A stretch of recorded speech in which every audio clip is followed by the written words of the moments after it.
దేవునికి స్తోత్రములు. మీ అందరికీ నా వందనములు. ఈరోజు దేవుని వాగ్దానము.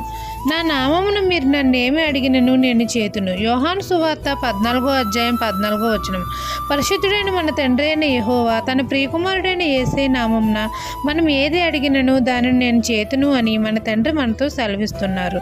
మనం అందరము మన ప్రభువైన యేసేను ప్రేమించి ఆయన ఆజ్ఞలను గైకొన్న ఎడల మన ప్రభువు తండ్రి ఎదుట మన మనవులను గూర్చి వేడుకుంటాడు. మన తండ్రి మనలను ప్రేమించి మన మనవులను ఆలకిస్తాడు. మన జీవితంలో ఉన్న కొదువులను లోటులను తీరుస్తాడు. యెహోవాను ప్రేమించే వారిని తండ్రి ఆస్తికర్తలుగా చేస్తాడు.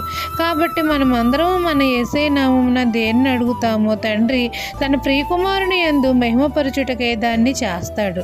మనమందరము మన యేసయ్య నామమందు విశ్వాసం ఉంచాలి. అప్పుడు తండ్రి నమ్మకమైన వానికి దీవెనలు మెండుగా ఇస్తాడు. యేసయ్య నామమున మనం ఏది అడిగినను తండ్రి